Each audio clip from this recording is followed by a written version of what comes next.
Halo, perkenalkan nama saya Anskaris Rembo, NIM 20120143 kelas C. Oke, di sini saya akan menjelaskan sistem keamanan berbasis cloud. Oke, yang pertama ada pengertian, yang kedua ada kelebihan, ketiga kelemahan, dan keempat contoh aplikasinya. Oke, mulai dari pertama yaitu pengertian. Pengertian cloud computing.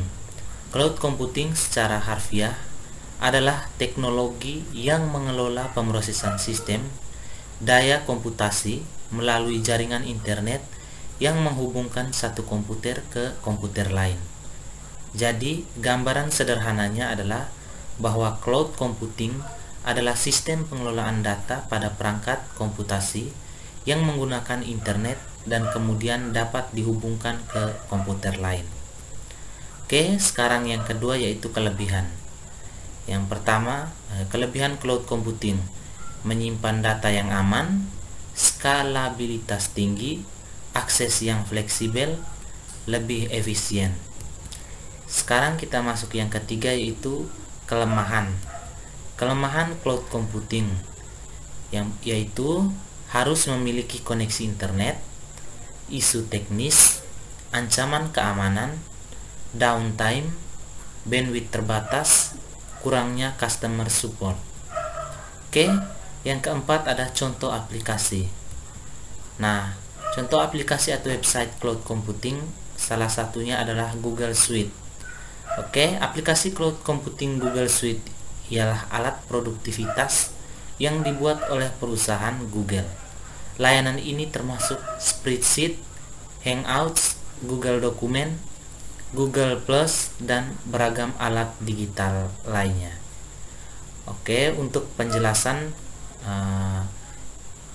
cloud computingnya sampai di sini. Oke, selanjutnya di sini saya akan menjelaskan tentang aplikasi yang memiliki layanan berbasis keamanan data pengguna. Oke, di sini saya menggunakan aplikasi AppLock ya. Dari ini dia ya. Aplikasinya ini yang saya geser-geser. Oke, di sini sekarang coba kita membukanya ya. Kita klik. Oke, di sini awal masuknya dia meminta untuk kita membuat PIN. Oke, sekarang kita coba masukkan PIN. Oke, seperti ini kita centang. Selanjutnya masukkan PIN lagi untuk konfirmasi. Kita masukkan lagi PIN yang sama. Kita centang. Oke, dia akan masuk ke sini seperti ini ya.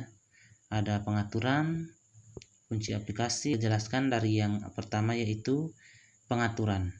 Oke, untuk pengaturan di sini ada kata sandi dan pengaturan pola yang pertama ya. Kita masuk ke kata sandi dan pengaturan pola. Oke, di sini ada tipe penguncian, kata sandi, petunjuk password, pemeriksaan kata sandi secara otomatis, mengacak kunci kata sandi, menghilangkan efek, getaran umpan balik. Oke, coba kita lihat yang di tipe pengunci. Oke, jadi di bagian tipe pengunci ini ada kata sandi nomor, pola, kata sandi karakter, dan bentuk. Kita bisa memilih sesuai dengan apa yang kita mau ya. Oke, jadi di sini saya hanya akan memilih untuk kata sandi nomor. Oke, di sini kita lihat sandinya ya atau pinnya ya. Kita masukkan pinnya. Oke, masukkan lagi untuk verifikasi. Nah, selanjutnya petunjuk password. Oh, ini tidak usah ya. Pemeriksaan, mengacak kata sandi, menghilangkan efek. Intinya di sini tadi kita sudah membuat kata sandinya ya. Oke, seperti ini. Oke, selanjutnya untuk pengaturan standar. Di sini ada untuk kunci aplikasi. Di sini harus kita gunakan email ya. Selanjutnya mencegah penguninstalan. Di sini kita bisa bercentang ya. Oke. Jadi di sini kita harus Untuk mengunci kita harus kirim dulu ke email, kemudian kita masukkan email, kirim konfirmasi ke email kita. Oke, seperti itu. Mengganti mesin kunci, kurangi penggunaan baterai 50% dan penguncian cepat mulai saat boot ulang. Batas membuka jeda waktu, penguncian layar otomatis. Oke, jadi ini ada pilihan bahasa juga. Oke, kita gunakan bahasa sistem saja. Kita kembali. Selanjutnya pengaturan layar kunci. Oke, di sini untuk tema, latar belakang, skala tombol, kecerahan. Coba kita masukkan kata sandi ya. Oke, jadi seperti itu. Jadi kita kembali. Selanjutnya kita lihat di pengamat. Oke, pengamat ini fitur yang cukup bagus ya. Coba kita aktif. Kita lihat di sini.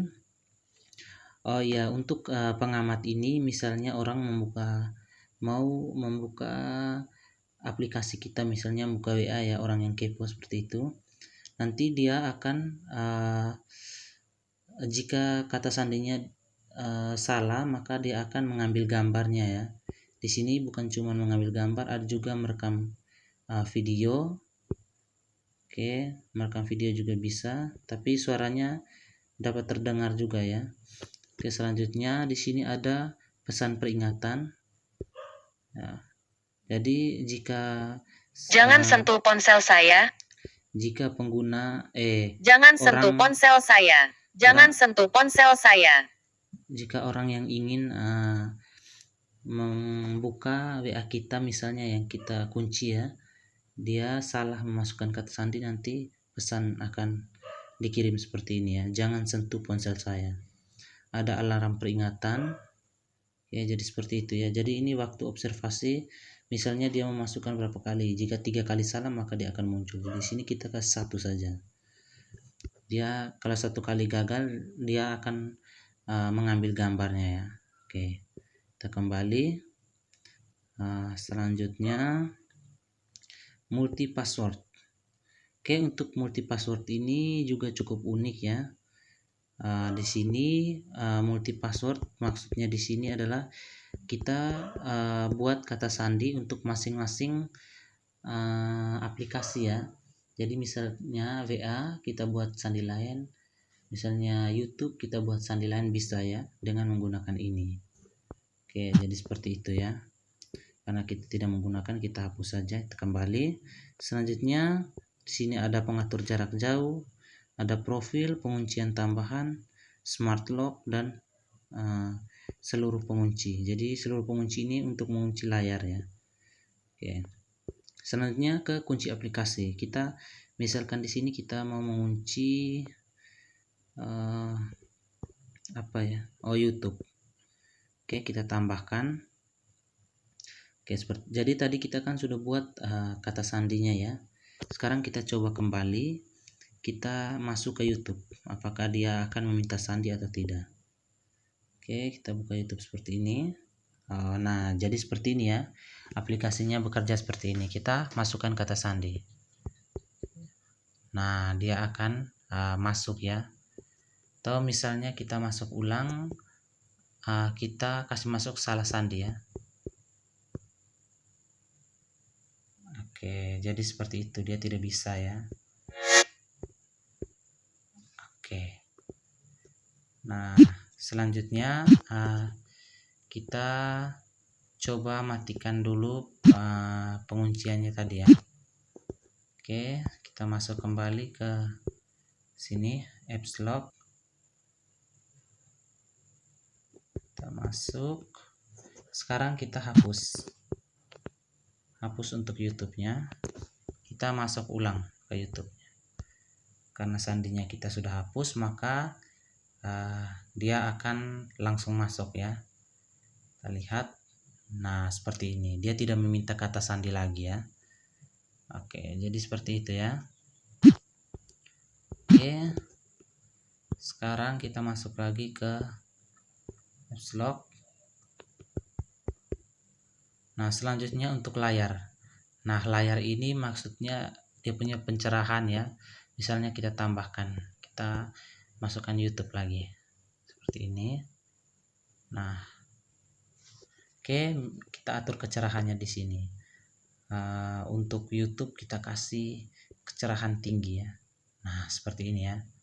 Kita oke. Nah, dia akan seperti ini. Kita coba masuk ke YouTube. Tadi kan tampilannya biasa saja ya, tidak cerah-cerah ya, cerah-cerah sekali. Kita coba lihat. Nah, ini dia ya.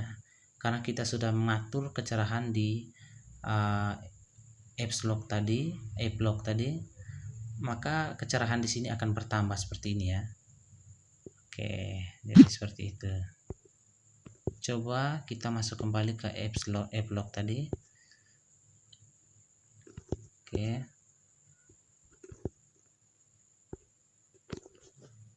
Coba kita masuk kembali.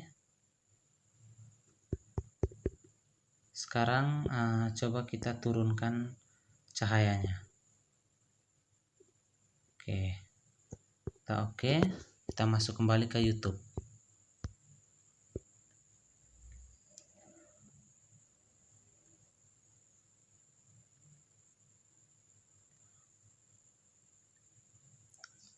Nah, jadi kecerahannya akan kembali turun ya, karena kita mengaturnya kembali. Tadi kita sudah menurunkannya di app lock tadi. Oke, jadi seperti itu ya. Oke, jadi hanya itu saja ya, aplikasi yang berbasis keamanan data pengguna ini. Oke, sekian saja untuk penjelasannya. Kita lanjut ke selanjutnya saya akan menjelaskan bagaimana menjaga privasi dan keamanan data pribadi. Cara menjaga privasi dan keamanan data pribadi pengguna dengan baik dan benar. 1. Gunakan password yang rumit. Hal ini dapat mencegah adanya pembobolan data pribadi ya. Biasa diaplikasikan pada akun sosmed, misalnya Instagram, Facebook, Twitter, dan lain-lain. Dan password email ya. Gunakan kombinasi huruf, angka, dan simbol sehingga password tidak mudah untuk ditebak. Yang kedua, tidak membuka link-link penipuan. Biasanya hal ini didapatkan dari aplikasi chat, di mana penipuan ini mengatasnamakan perusahaan, biasanya berisi pemenangan undian atau hadiah.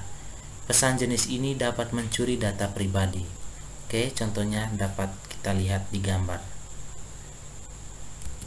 Selanjutnya yang ketiga itu menambahkan verifikasi 2 langkah. Dengan menggunakan verifikasi 2 langkah, data pribadi akan lebih aman dari adanya kebocoran data. Biasanya terdapat pada Gmail, WhatsApp, dan Tokopedia. Hal ini membuat akun mengenali pemiliknya karena password pada verifikasi 2 langkah cuma dimiliki oleh pemilik akun yang sah. Jadi sekian penjelasan dari saya. Terima kasih dan sampai jumpa.